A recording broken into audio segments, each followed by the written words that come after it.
Evening, everybody. I'm Sean Rabbit. I work in the Premier Financial Planning business. So I'm a technical and development director in Natwest Premier Financial Planning.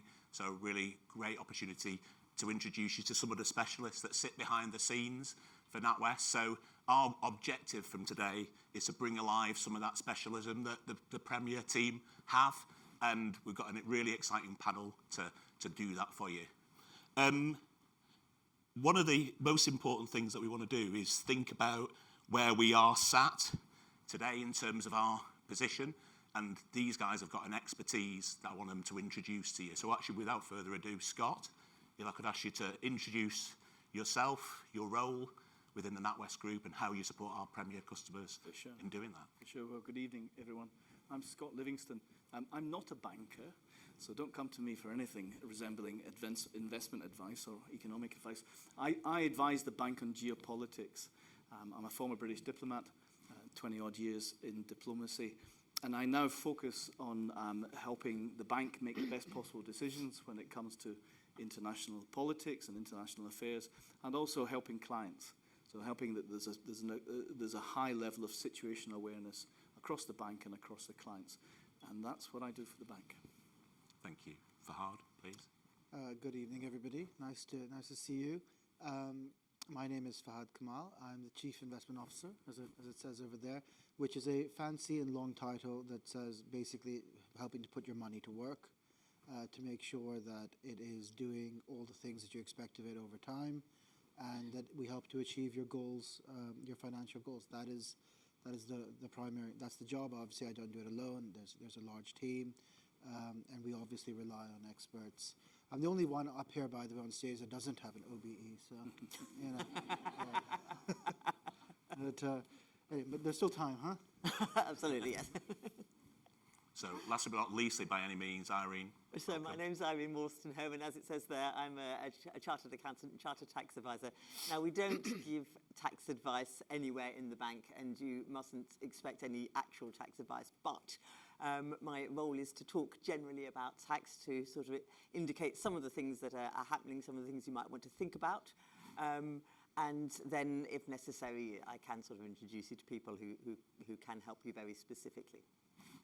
Thank you. So before we begin, just as a bit of a reminder, this isn't advice, or this doesn't constitute advice today. What you're going to hear, opinions from the people. Obviously, opinions can change, and obviously, things can change over time. If we're talking about investing, which obviously inevitably we might get onto, we always have to advise people that obviously the value of investments can fall as well as rise. So just be mindful, take advice for your own situation. But to sort of kick us off, I think there's no better place, Scott, to start. Whatever media outlet you're reading or looking at, or app that you're using to assess the world, we're not without political, geopolitical intrigue, economic intrigue. So I think, Scott, it'd be great to sort of set the scene for us in terms of what's the major themes that you see that might be concerning clients of NatWest at the moment. Sure. Major themes in geopolitics at the moment in 5 to 10 minutes. Okay, we can do this. We can do this. So listen, I'll speak really quickly, and I will just give you the headline, the big themes that are shaping the world. And there's only one bit of housekeeping that I've got to put across, which is I'll talk at a very high level about geopolitics, and I don't want anyone in this room to think that I'm not conscious that if you're at the front edge of geopolitics, then life is grim. You know, life's pretty tough in many, many places around the world. So I just want to put that out there, first of all. We're in choppy waters. That's what it feels like. We've all got this feeling that the world is going through a dreadful, dreadful phase. I would probably say it's a perfect storm of geopolitics. I think there's a perfect storm of at least 4 different types of weather that are coming together at the same time. The 2 most important ones, which I'll focus on, are to do with politics and technology, which, by the way, isn't a new phenomenon, okay? So the historians amongst you might be aware of the coincidence of the French Revolution in 1790 and the Industrial Revolution at the same time. So we had a political revolution happening in France, and it shifted the idea of legitimacy of rulers and the population. And we had a technological revolution that transformed industrial and economic output. And those 2 things happened at the same time. And I think the same thing albeit on a much bigger scale, is happening right now. We've got political revolutions happening. And the word I use for that is fragmentation. We're seeing the political order that we've all grown up with essentially fragmenting. That's what you're reading about every day in the newspaper.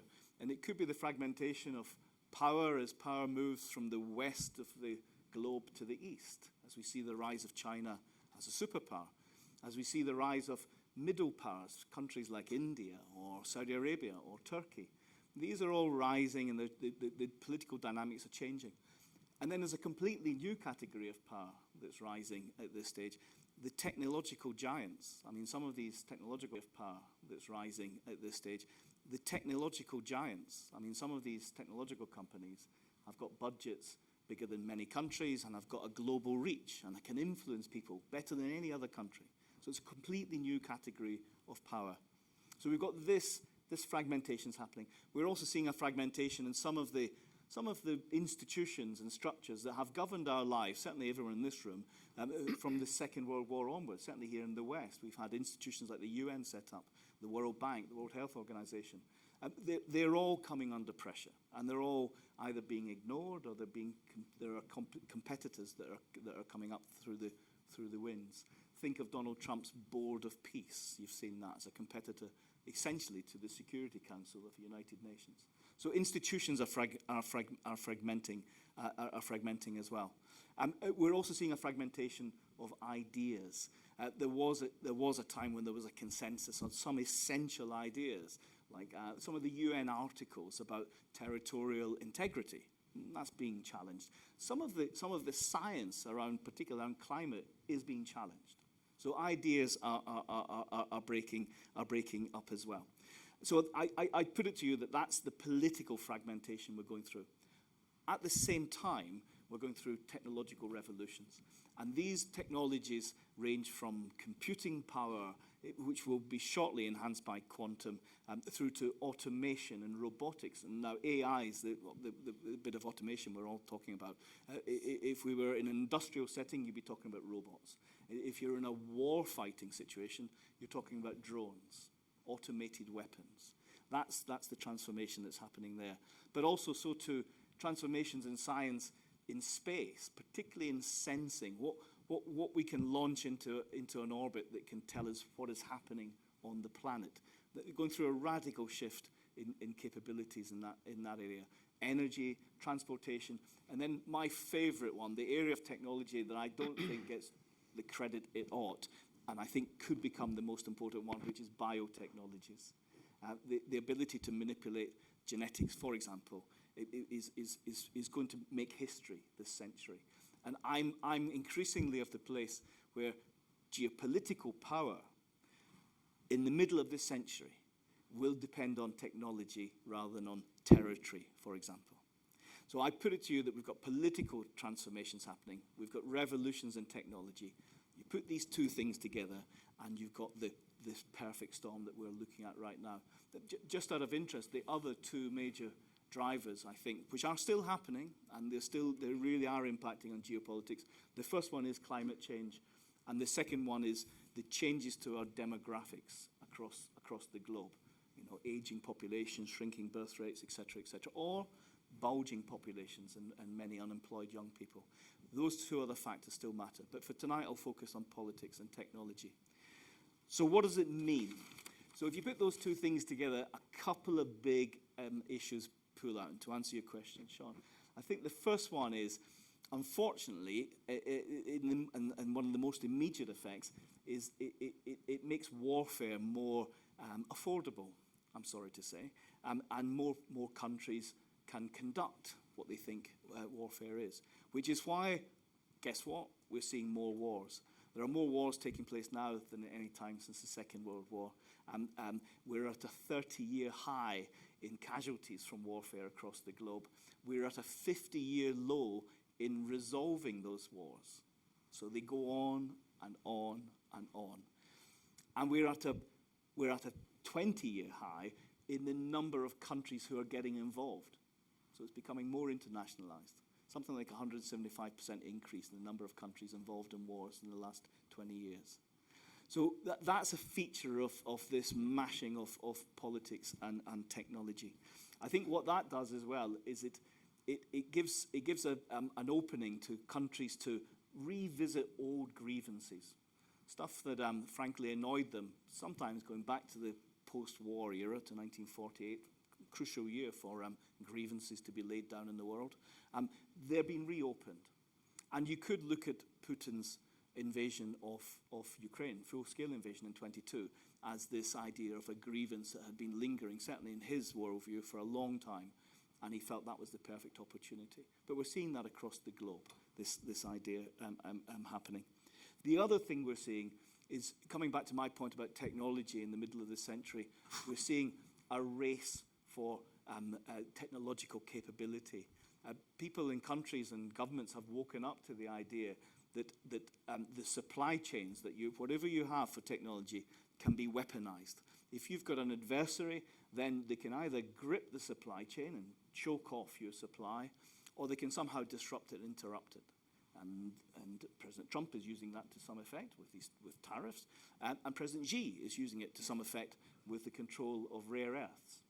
And there are variables of a variety of ways of looking at this. But my point here is that countries are waking up to the idea that all of our lives, all of how we live, and in the future, how long you live in terms of biotech, will depend on supply chains. And supply chains are now part of this competition, and people are out to disrupt them. So countries are now scrambling to secure the supply chains. If you've got it in your country and it's buried, then you're digging it up. If you know a friend who's got it in the country and they're digging it up, then you become best friends with them, and you have an assured supply chain. And this is what's happening.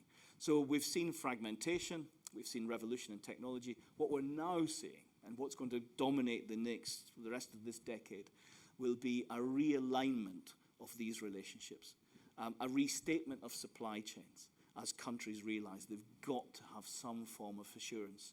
Otherwise, economies will fall, populations' health will suffer, and we will become weakened. So that's what's happening right now. And this realignment of relationships, you're reading about it, pressure on NATO, calls for Greenland, etc., etc. All of that fits that pattern. My final point, the point I'll leave you with, is to do with we are feeling the turbulence. We've got this horrible feeling that the old reference points that we knew are no longer so stable, and the future does look uncertain. I think that the takeaway from that for me is the world has gone through this before. The world came out of it in a better place, actually. And I think in amongst this turbulence, yes, we've got headwinds, and yes, we've got crosswinds, which are buffeting us, but we've also a lot of tailwinds as well, because people have woken up to the risk. And so there's spending going on, there's investment going on, and there's a realignment of opportunities. So I'll leave you with that positive outlook. Thank you. Thanks, Scott. So an awful lot going on, and a lot of, certainly a lot to take on board. And Fahad, I guess your team and you and the team there, your sort of role is to sort of look at what's going on and try and navigate and think from a UK investor. So for us as consumers in the UK, investing our hard-earned money in pensions and funds, how do we take that picture that Scott's portrayed there, which a little bit of it's worrying if I listen to it. A little bit. and actually make sense of that and try and navigate that in terms of, how you build that into your investment process and how we try and learn and take those opportunities. Look, Scott and I do this together a lot, and it's a nice 1-2 act, because he sort of scares everybody, and then I come in and I lift. You're like the Superman. mood, right? You're Superman in this scenario. So, but once again, this is not. What Scott is saying is absolutely correct, and what I'm going to say, which is going to be super uplifting, is also absolutely correct, right? It is, and this is sort of you have to accept that there's a degree of cognitive dissonance that you have to, be comfortable with when you're investing, because while all the things Scott has just said are absolutely true, and things have been challenging for a long time, right? I mean, the last 3 years, obviously we've had what's going on in the Middle East. 4 years ago now, we had the invasion of Ukraine. Name it, right? It's been a really, really horrible, fractious, period. Doesn't matter what side anybody's on. The point is that, as Scott said, there's human challenges. There's we're all staring at our screens on television, and there's a human sort of response, right, which is quite negative. And yet, through all of that, we've had the best returns we've ever had. And that's the cognitive dissonance that you have to be comfortable with. As we're sitting here, to the end of last year, to the end of 2025, we sort of in our standard balanced portfolio, which some of you will be invested in, which is middle of the road, not very risky, etc., sort of standard balanced middle, we achieved about 10% a year, right? On average, through all the things that Scott said. Like I said, everything he said was true, but yet these returns exist. And going back through history, it's really, really important to recognize that, here's a stat, which I say a lot, but it's quite telling. If you started in the year 1900 with a pound, one single pound, and you invested that in cash, as in just in a high street bank and whatever, and you would have ended up today net of inflation, you would have ended up at £2. Right, so great job. You've sort of preserved the real value of the money, and in net of inflation, that's good. You're taking that same £1, stuck it into government bonds, that would have been about £8 today, right? So multiples of what you would have had in cash, but obviously you had to take more risk, and government bonds, contrary to popular perception, can be quite risky, and they move up and down quite a bit. Now, you're taking that same £1 and stuck it into the FTSE 100, for example, right, or any equity market, that number would have been closer to 15,000, right? And this is why it's so, so important. And by the way, the reason why I say that is that through that time, we've had 2 world wars, we've had the loss of our empire, we've had, all sorts of dislocation, disruption, fragmentation, name it, right? The 20th century is filled with horrors. Once again, the greatest time in history for investing, right? So, which is why sort of the key, I guess, point in that is that while the world is obviously filled with scary things and you've got to sort of separate that from what is the underlying fundamentals when it comes to investing, and those are different, right? Those are different than what the geopolitics might imply. Those are pretty simple. They are what's the underlying macro trend, okay, really, it doesn't work sort of that, the macro is good today, so you're going to get a good return tomorrow. These things are longer term, but effectively, if unemployment is low, consumers are spending, companies are hiring, people aren't overly indebted, people are able to make the standard thing that you'd expect, right? This is all pretty intuitive stuff.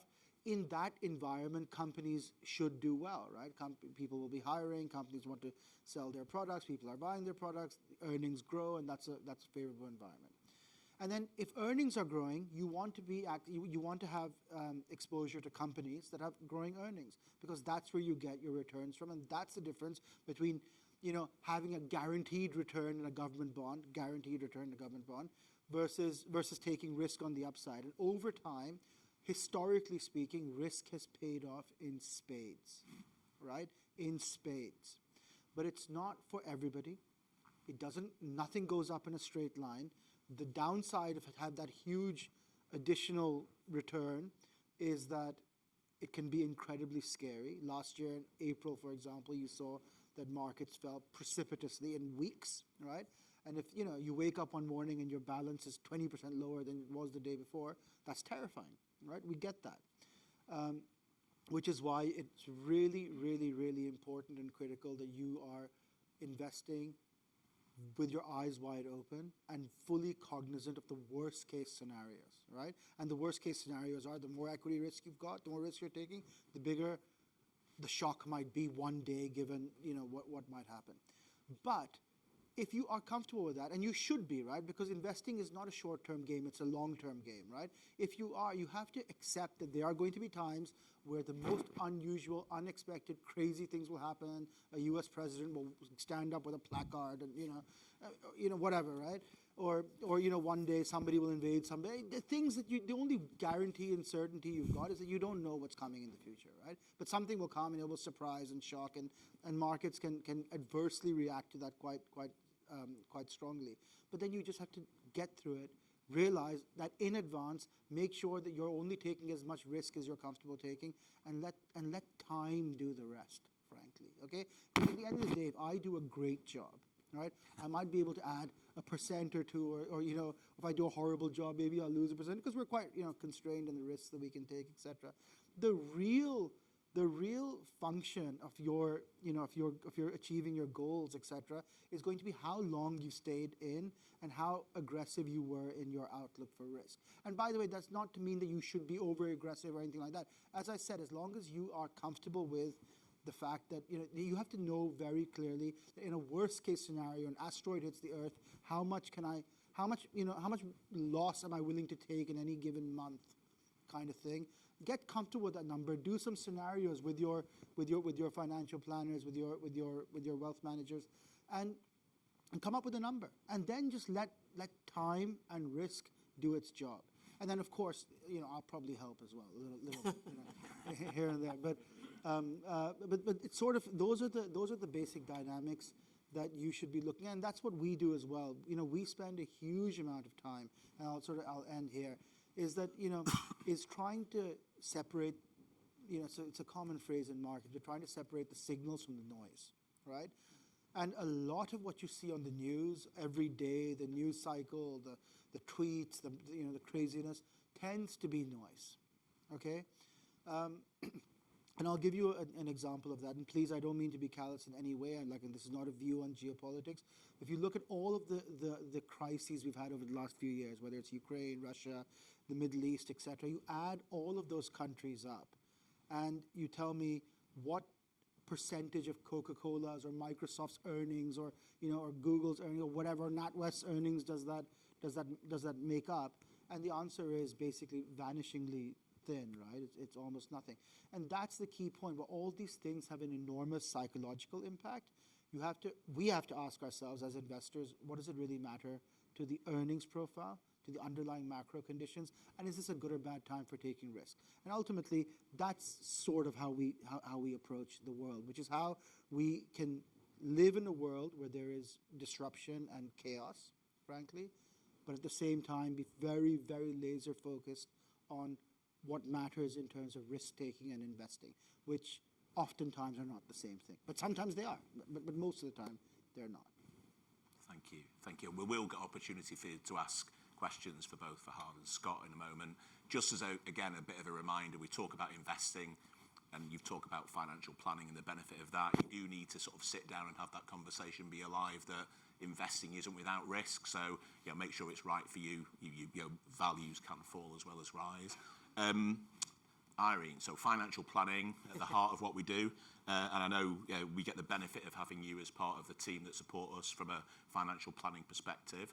So probably the most talked about budget that I can remember that happened at the end of last year, which was sort of delayed and delayed, yes. Didn't add to really help us, particularly, did it at that time? So I think I did spend rather more time before the budget talking about the budget than I did after the budget, because there was a lot more speculation than actually. yeah, so I'd be interested to what your main reflections Yes. are from. So I've been thinking about sort of reflecting back on that budget, and there's a lot of things I could pick out. There were two sort of big themes I thought it would be worth talking about.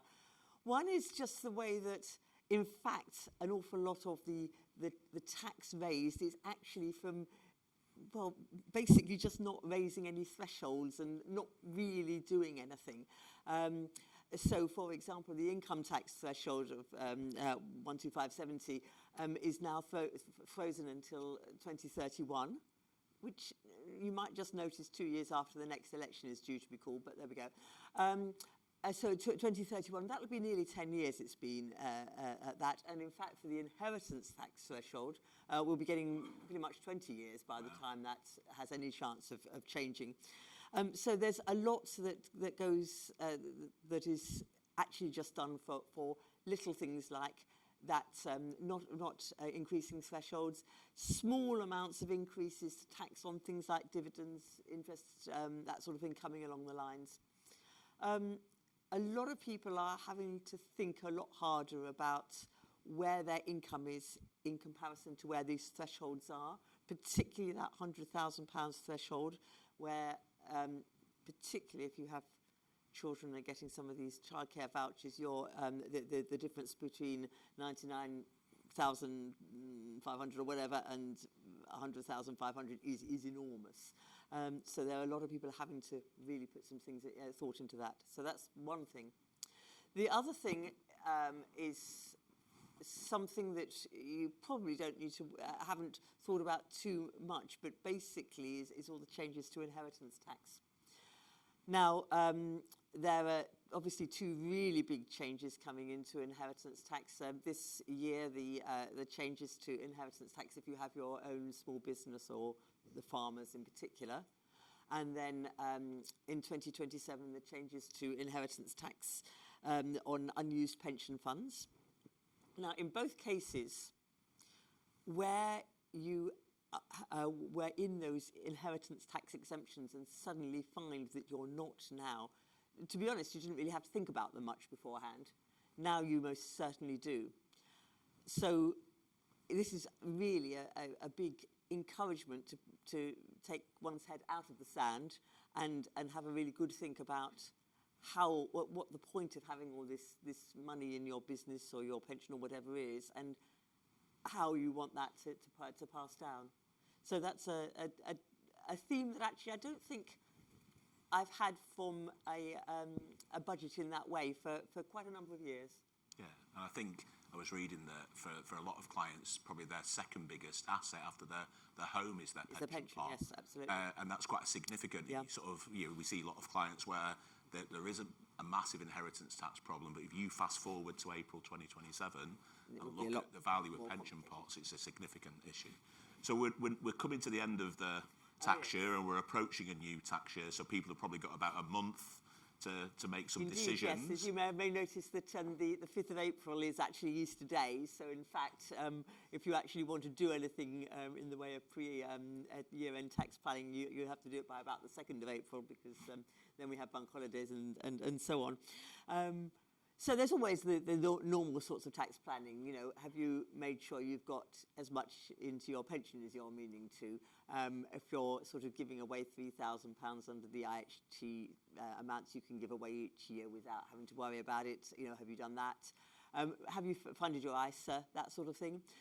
In the old days, we'd always have said, well, have you used your capital gains tax annual allowance? Because you've got that each year. Now, that's gone down to £3,000 a year, so frankly, it's much less of an interesting piece of tax planning than it was in the past.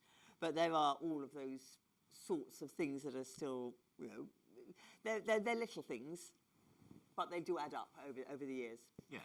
One other thing I just thought it would be worth mentioning, and this is an example of where the HMRC is getting to know more and more and more about people. It won't affect most of you, but it might affect a couple of you in a very big way, and that is making tax digital, or MTD. Now, this basically is saying that if you have a business, and that includes a rental property business, then you, from this year, have to start telling HMRC about your income and expenditure every 3 months. Now, to start with, it only applies to people where the income from the business, but it's income, not profit, is more than £50,000. Then next year, it's going to be £30,000, and then the year after, £20,000. So if you, I would hope that if you were in that situation with the £50,000, you know about it. But I think it's the sort of thing that I'm just trying to make sure that people do have a chance to know about, because if you suddenly discover in June that you should have told HMRC and you're on the way to getting a penalty, you might be less than happy. So that's another thing that is coming next tax year. Fantastic, Yeah. thank you. And then just a final one before we go to questions from the audience. So you read the press about people leaving the UK for tax reasons, really. And I know that we've had a chat about that. So what's your take on that, or what's your experience, obviously, from dealing with lots of clients as you do? Absolutely, yes. So, yes, this is all as a result, basically, of the changes to the tax legislation which came in last April 25, taking domicile out of the tax system, which wasn't necessarily a bad thing because it was all a bit nebulous. But unfortunately, the way that it was done meant that people who had been here a long time, and particularly those who had been not domiciled in the UK, found that their tax position was rather worse than they had been expecting. So there have been a lot of people thinking, at least, where do I actually want to be? Now, if you read the press and certain sections of the press, you will get the impression that, you know, will the last one out please turn off the lights? You know, really everyone is going. And it's absolutely true that there are people leaving the UK for tax reasons. But there are all sorts of issues that come with that sort of thing. And for example, where are you going to go? Okay, you're going to go to, you choose whatever country it is. Can you actually go there? Can you actually get a visa? Can you actually go and live there? If they do let you in, have you got anywhere to live? Because not every country has houses that can just go and be bought or rented. You know, where are you going to live? What's happening with your kids? Are they going to stay here? They're going to go there? Where are you going to put them in school? What happens with your elderly relatives? Are you going to be near them? That sort of thing. So in practice, we do actually, I mean, I talk to a lot of people about going abroad, but a lot of people are saying, look, actually, maybe this isn't for me at the moment. Now, don't get me wrong, there are people going. There are also people coming, actually, which is quite interesting. That's because the way that the new tax law is set up was actually designed, it was designed for people who hadn't lived in the UK for quite a long time. So if you haven't lived in the UK for at least 10 years, then the first 4 years you're here, you don't have to pay tax on any overseas income. And the first 10 years you're here, you don't have to pay inheritance tax on any overseas assets. So actually, for some people, this is really quite good news, and we certainly are starting to get a few people coming here almost because of that. So it's that's quite interesting. Also quite a few Americans, but they're different. Brilliant. So just as I say, Irene did preface the fact that we aren't tax specialists. We don't give tax advice. We're tax aware, and we sort of factor tax into our planning, but we always work alongside tax specialists. Absolutely. And we'd always recommend that you go and take specific tax advice. So time here is up. I think I've got the benefit of lots of times of speaking to Scott and Fahad and Irene. I think I feel we haven't really scratched the surface, because I know I can sort of speak to each of them and get really great insights. What we wanted to bring for you tonight is some of the expertise and the specialists that sit behind what NatWest and NatWest Premier Banking has to offer. So my first thing is just to thank our speakers here for their insight. And so thanks very much, guys, for really appreciate your insight today. So thank you for that. As a NatWest customer, if you invest with us already, we are, Fahad very kindly spends lots of time being Superman and writing us a CIO monthly update. So if you've got an investment with NatWest, so from March, you'll start to receive a regular update. So we're hoping that's going to come out directly to you. We'll give you some of his insights into that also, so look out for that. Also, just as that, we have to give you that reminder. This isn't advice. Obviously, these are the guys have given us their insight and their thoughts. That's obviously subject to change, because things can change over time. So if you want to have a conversation, we'd be really delighted to have a conversation with you about your own circumstances. Speak to your private banking manager, speak to your financial planner, who would be really open to having that conversation with you. So please stay with us, if you would. After, have a drink, have a chat with colleagues in the room, and have a chat with the guys who are around for a little bit. But thanks, without further ado, thanks very much. Thank you.